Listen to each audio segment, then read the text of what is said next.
Zezinho, já que ele acordou cedo, no feriado, já que ele já está aqui nos nossos estúdios, então chegou a hora de receber Padre Camilo Júnior para que a gente possa também meditar a palavra de Deus. Eu indo para lá falar com ele, Deu tá um bom, abraço Zezinho? dele de gratidão. Opa, pode deixar, viu? Bom dia, Bianca. Bom dia, Padre. Zezinho Tudo bem? mandou esse abraço de gratidão para o senhor estar aqui conosco Obrigado, hoje, obrigado. viu? Deus abençoe. Amém, a Padre, nós todos. a gente reza hoje, inclusive, também pelo nosso Brasil. É importante a gente lembrar dessas datas e colocar nas nossas orações também o nosso país, não é mesmo? Desde 1889, a República deu ao povo poder, né? Então, hoje os nossos governantes nos governam porque nós, como povo, delegamos a eles esta função.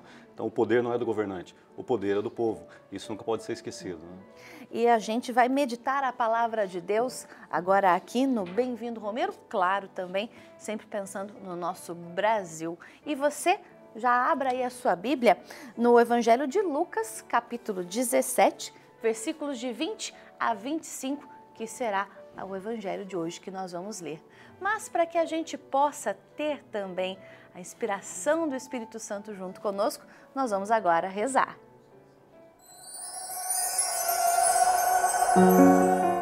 Vinde, Espírito Santo, enchei os corações dos vossos fiéis e acendei neles o fogo do vosso amor.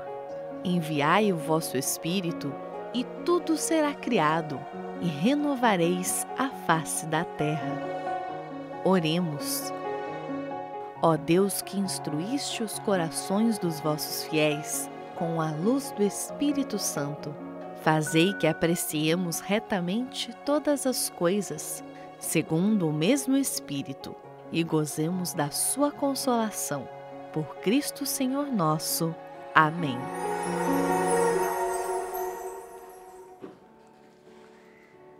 E agora, com a luz do Espírito Santo aqui conosco, chegou a hora de meditarmos o Evangelho.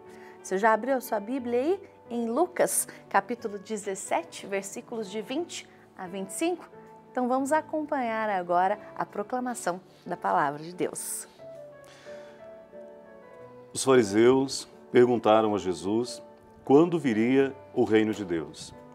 E ele respondeu-lhes: o reino de Deus não vem de maneira visível, nem se poderá dizer está aqui ou está ali, porque de fato o reino de Deus está no meio de vós. Aos discípulos disse: tempo virá em que desejareis ver ao menos um dos dias do Filho do Homem, mas não o vereis. Vão dizer-vos: está aqui ou está ali, não deveis ir nem o seguir. Pois como o relâmpago resplandece e brilha de um extremo ao outro do céu, assim será o Filho do Homem em seu dia. Mas antes é preciso que ele sofra muito e que seja rejeitado por esta geração. Palavra da salvação. Glória a vós, Senhor. Padre, às vezes as palavras do Evangelho elas são um pouco duras e às vezes até assustam muitas pessoas. Por que que a gente tem que sofrer e por que que o Filho de Deus veio para sofrer também? Interessante, as palavras são fortes, né? Porque Deus não fala aquilo que nós queremos ouvir, mas aquilo que nós precisamos ouvir. E nem sempre o que nós precisamos ouvir, no primeiro momento, nos agrada, né? Mas aquilo que a gente acolhe de Deus é palavra para a vida. Por mais que ela seja exigente e pareça no momento ser dura, mas ela vai nos colocar aí no caminho da salvação, no caminho da vida em plenitude, né? E o Evangelho de hoje, ele traz este anúncio bonito que Jesus faz do reino de Deus. Porque o reino de Deus não é apenas uma ideia, ele não é uma frase bonita nos nossos lábios, ele não é um conteúdo de uma pregação. O reino de Deus é a essência da missão do Cristo. É pelo reino que ele nasceu, é pelo reino que ele passou em nosso meio, realizando a sua missão. Então, a missão de Jesus é anunciar e construir o reino. A missão de nós, que somos seus discípulos, é sermos também construtores deste reino aonde nós vivemos, né? E Jesus deixa claro que o reino de Deus, ele se faz através de gestos de bondade e amor. Onde houver gestos de bondade e amor, por menores que sejam, eles estão aí edificando o reino. Padre, essa procura que a gente precisa ter pelo reino de Deus está até mesmo nos mínimos detalhes da nossa vida.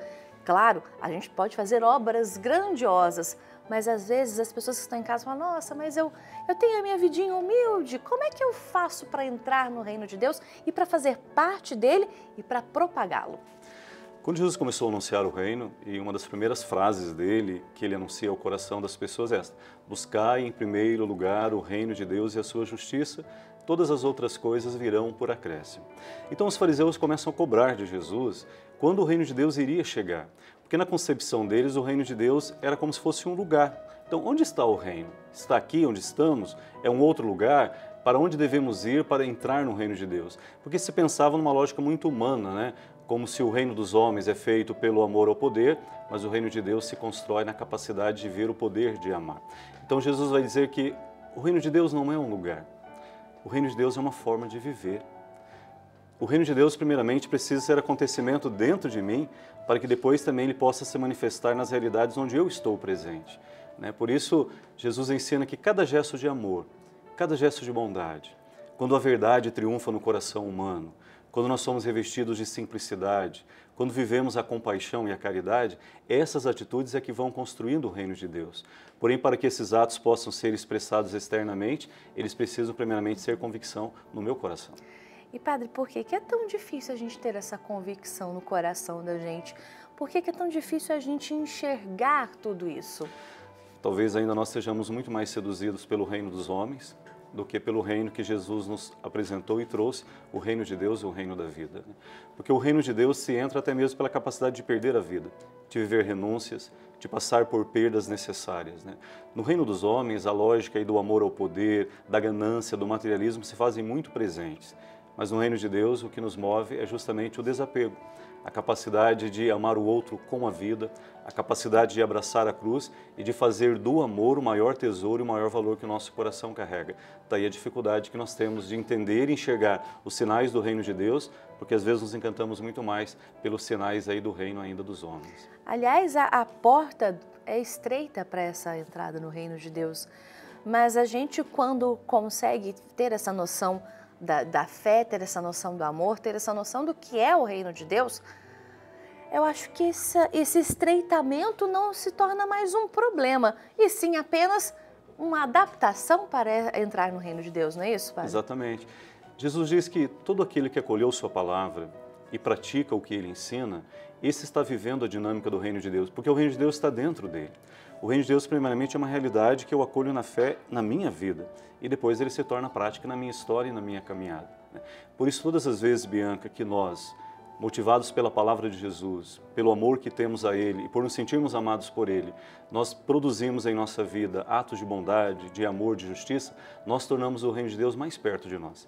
Cada ato de amor verdadeiro aproxima o reino de Deus das pessoas. Então, o reino de Deus não é um lugar, o reino de Deus é uma forma de viver. É isso que Jesus quer nos ensinar. Agora, padre, aqui no versículo 25, tá assim, ó, mas antes é preciso que ele sofra muito e seja rejeitado por esta geração. O porquê que tem isso no Evangelho, padre? O porquê dessa frase, o porquê deste versículo? Quando Jesus anuncia o reino de Deus, ele anuncia uma forma diferente das pessoas viverem. Tem que mudar a mentalidade, tem que mudar o comportamento, quais serão as buscas fundamentais do nosso coração. No contexto em que ele viveu, e também não diferente do nosso hoje, às vezes as pessoas deixam aquilo que é de Deus por último, por secundário, e abraçam outras prioridades. Então Jesus diz, diante daquilo que eu estou anunciando, do reino de Deus, que é a novidade e que exige conversão, mudança de mentalidade, eu vou sofrer rejeição naquilo que eu falo e naquilo que eu anuncio. Isso foi muito concreto. Jesus trouxe o reino de Deus, mas muitas pessoas não quiseram. Elas preferiram continuar no seu reino, no seu mundinho, naquilo que já estava pronto, naquilo que era fruto, às vezes, das suas vaidades, das suas ambições, e não se abriram aí para o reino, que é construção constante e diária da vivência radical do amor.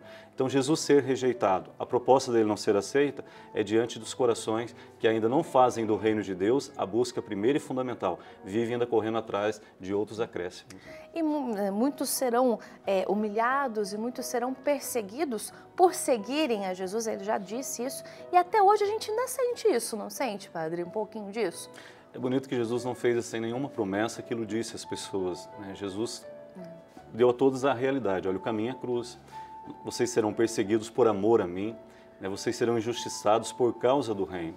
Mas tendes fé, tendes coragem, porque é diante das provações que nós mostramos onde está a segurança e o sustento da nossa vida. Então a fé nunca vai ser algo fácil de ser vivida, porque a fé em muitos momentos é justamente nadar contra a corrente. Existe aí uma vontade do reino dos homens, mas existe a vontade do reino de Deus, e eu preciso fazer uma escolha.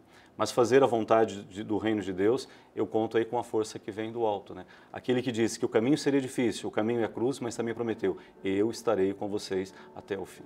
Padre, às vezes a gente tem donas de casa acompanhando a gente aqui no Bem-vindo Romero nesse momento, que muitas vezes sentem aí no coração a vontade de também ajudar o reino de Deus a se concretizar. Porém, muitas vezes, mas eu tenho que fazer isso em casa, eu tenho que fazer o almoço, eu tenho que cuidar da casa. Isso também já está servindo a Deus, servindo ao próximo e também faz parte dessa construção do reino, Padre?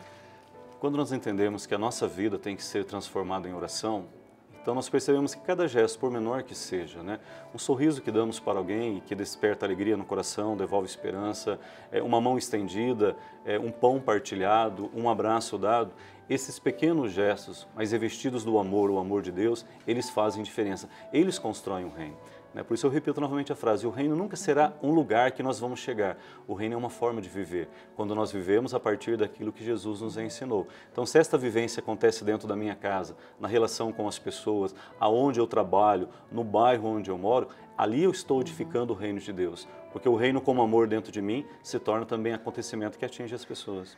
O senhor sabe que essa visão aí do reino não ser um lugar específico, mas ser também essa casa comum que estamos vivendo nesse momento, ser também a convivência diária, isso faz com que a gente tome cuidado também para não influenciar na vida do outro de maneira ruim, de maneira negativa e desconstruir também o reino de Deus do outro, né, Padre? Isso mesmo. Jesus nos dá o caminho de atitudes que nós precisamos ter para construir o reino de Deus, né? Em nossa caminhada de fé, em nossa vivência da história da salvação. Agora eu tenho que perceber que a forma como eu vivo, também não posso agredir a forma que o outro está vivendo.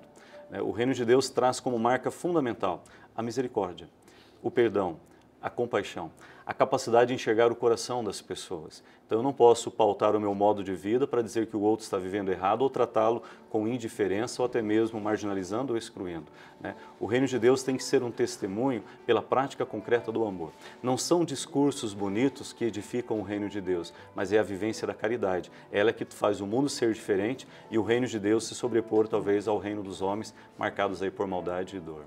Até porque quando Jesus veio, também conviveu no meio de pessoas excluídas, no meio de pessoas que muitas das vezes não eram vistas pela sociedade, eram os marginalizados. Então, estar aí perto deles, você também procura esse reino de Deus e principalmente fazer com que aquela pessoa enxergue isso, não é, Padre? Mesmo que houvessem muitas pessoas que não quiseram o reino, mas Jesus quis as pessoas, né? Muitas pessoas talvez até hoje não querem o reino de Deus, ainda vivem numa outra lógica, numa outra forma de se comportar, mas Deus quer estas pessoas e esse sentimento tem que estar também em nosso coração, né? O reino de Deus não é propriedade minha, o reino de Deus não é propriedade de uma igreja ou de uma religião, o reino de Deus é dom que Deus oferece a todos os filhos e filhas, porque o reino de Deus é o ideal que o Senhor tem. A vida tem que ser plena para todas as pessoas. Quando tivermos a plenitude da vida para todos, então o reino de Deus será aí esta realidade, uma forma diferente de viver, viver plenamente. Padre, então para que a gente possa, neste momento, pensar inclusive no nosso Brasil, que estamos rezando por ele hoje, da proclamação da República, eu imagino que tantas pessoas tentem fazer este reino de Deus também aqui no nosso Brasil. Então a gente precisa ter essa visão de que o nosso Brasil também é um reino de Deus, também temos que chegar até ele. Sim. Por meio do nosso país também, né? E a política, né, é uma forma tão especial e sagrada de fazer com que a justiça, o amor e a verdade prevaleçam. Então hoje a gente reza pela República, né, e perceber que a responsabilidade é de todos nós, não apenas dos governantes a quem delegamos um poder, mas ela é de cada um que ama a terra onde vive e percebe, aonde eu estou é que o reino de Deus tem que acontecer. O reino de Deus não é uma realidade para depois da morte, ele não é uma coisa que vai acontecer num tempo futuro, ele é no presente, é no agora. Então que a gente possa fazer do Brasil também, que é terra de Santa Cruz, um lugar especial e dos valores que constroem e que fazem parte do reino de Deus. E para que a gente possa realmente fazer isso, vou pedir para que o senhor então faça uma oração que coloque no coração de todos nós que também o Brasil nos pertence e que a gente precisa ter este reino de Deus também no nosso país. Convido você que nesta manhã está rezando, a palavra do Senhor. O Brasil, desde que foi descoberto, já recebeu aqui o Evangelho, as sementes da palavra do Cristo, capazes de colocar em nosso coração a força da justiça, da verdade e da fraternidade. Coloque a mão sobre o Evangelho e vamos juntos pedir que o Senhor nos dê a graça de acolhermos esta palavra e de fazermos do reino de Deus a primeira e fundamental busca do nosso coração. Se buscarmos realmente o reino de Deus em todos os momentos, todas as demais coisas que precisamos serão acrescentadas, pois se buscamos o reino de Deus, virá a justiça, a partilha, o respeito, a compaixão, o amor e a doação da vida. Senhor de bondade, dai-nos a graça de guardar no coração a palavra do vosso Filho. Jesus anunciou o vosso reino de amor, vosso reino de vida e paz. Fazei-nos também sermos construtores deste reino, que cada vez mais nos dediquemos a gestos de bondade e amor, e assim, fazendo do reino de Deus um acontecimento dentro de nós, o reino também possa ser realidade fora de nós, onde vivemos, em nossa casa, em nosso ambiente de trabalho, em nossa comunidade. Fazei-nos, Senhor, corajosos, para que nos sintamos encantados pelo reino que vosso Filho anunciou e não nos deixemos levar pelo reino que os homens construíram, e que o reino dos homens possa sempre ser iluminado pelos valores do vosso reino, ó Pai. Isso vos pedimos, por Cristo nosso Senhor. Amém. Padre, obrigada por nos ajudar a refletir o Evangelho hoje e principalmente por nos ajudar a ver que o reino de Deus não é um lugar físico, mas ele está sempre no meio de nós. E como nós vivemos o que Jesus nos ensinou, isso é que manifesta o reino. Amém. Eu que agradeço. Eu que agradeço, Padre. Muito obrigada.